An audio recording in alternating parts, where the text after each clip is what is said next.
Hello everyone, magandang araw po sa lahat ng taga-subaybay ng Abot Kamay ng Pangarap. Ito nga ngayon ang kaganapan dito sa Abot Kamay ng Pangarap. Nag-propose na nga ito dito kay Zoe, itong kanyang magiging asawa nga na nagpapanggap nga na ama daw nga ng kanyang dinadalang anak sa tiyan itong si Zoe. At tuwang-tuwa nga itong si Zoe dahil nga akala niya nga ay totoo nga nag-propose sa kanya, nagbinigyan pa nga siya ng sing-sing nito at tuwang-tuwa nga itong si Zoe dahil akala niya nga ay sa lalaki nga ito galing. Ngunit hindi ang pagkakalam nitong si Zoe ay hindi niya alam na ito ay kasama nga sa pagpapanggap at sa pakitang tao lamang dahil nga sa ito nga ay kagagawa naman itong at utos nitong si Madam Dubois na bigyan ng sing-sing nga itong si Zoe at mag-propose nga. At dito nga ay ipinamukha nga nitong si Zoe na totoo nga nagmamahalan sila nitong lalaking nagpanggap nga na magiging ama ng kanyang anak. At sabi pa nga nitong si Zoe na hindi na daw kailangan pang pag-isipan pa ng masama nitong si Annalyn itong kanya magiging asawa dahil daw nga ay totoo nga nagmamahalan silang dalawa at mahal siya nito at ito nga ang katibayan dahil nga ay binigyan pa nga siya ng sing-sing nito bilang proposal na pakakasalan siya nitong lalaking ito.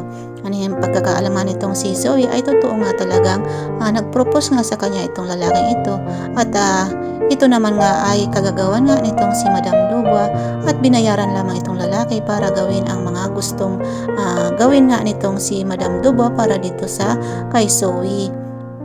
At ito nga si Annalyn nga ay hindi na nga umimik pa at dahil nga ay nakita niya naman na ganun nga ang reaksyon nitong si Zoe at maayos naman itong lalaki na itrato na nga itong si Zoe at yun nga ang patunay nga na nagbigay na nga ng engagement ring at para daw ay magpapakasal na daw silang dalawa. At nasabi nga nitong si Annalyn dito kay Dr. Lindon na magpapakasal na nga itong sila Zoe at yung doktor na ama daw ng anak nitong si Zoe. At nagulat nga rin itong si Dr. Lindon dahil nga ay biglaan naman yata at pero sabi niya nga nitong si Dr. Lindon ay wala na silang magagawa dahil ay yun naman talaga ang nararapat. Samantala itong si Zoe ay masayang-masaya nga pinakita dito kay Dr. RG Tanyag ang engagement ring na binigay sa kanya nitong lalaki para pakasalan daw siya nito. At ito nga si Dr. RG Tanyag ay wala nang nasabi kundi ay sana lang daw ay maging maayos daw ang lahat at humingi pa na nga ng sorry itong si Dr. RG Tanyag dito kay Zoe sa pag-iisip niya ng masama dito kay Zoe.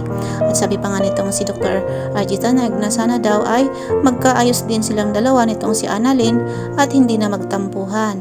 At sabi naman nitong si Annalyn ay yun nga daw ang kanyang gustong mangyari na bago daw umuwi itong si Zoe sa bahay ay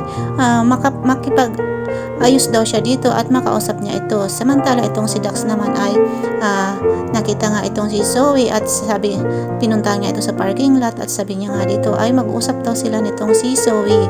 At sabihan itong si Dr. RG Tanyag na baka daw abutan pa daw sa parking lot nitong si Annalyn itong si Zoe dahil kaalis lamang daw nito. At habang ang hila-hila nga nitong si Dax itong si Zoe para kausapin ay nakita nga nitong si Annalyn na kasama nga nitong si Dax at itong si Zoe ay hila-hila nga nito. At sabi pa nga nitong si Dax na kailangan daw mag-usap sila nitong si Zoe dahil nga ay nababalitaan nga nitong si Dax na merong isang lalaki na nagkiklaim nga ng anak nila nitong si Zoe. At ito nga ng pagsakto ng pagbaba nitong si Annalyn at nakita niya nga na hawak nga nito sa kamay nitong si Dax itong si Zoe at magkasama nga silang dalawa. Kaya ito guys ang pagkakaabangan natin dito sa Abot Kamay na Pangarap kung malalaman ba nitong si Annalyn na may kaugnayan nga itong si Dax at itong si Zoe sa isa't isa at sa magiging anak nga nitong si Zoe. So maraming salamat po sa panonood ng aking mga video and paki-like and subscribe na rin po ng aking channel and paki-bell all na din po ng notification bell para updated po kayo sa lahat ng mga videos. Thank you so much po and God bless us all po. Ingat po tayong lahat. Bye.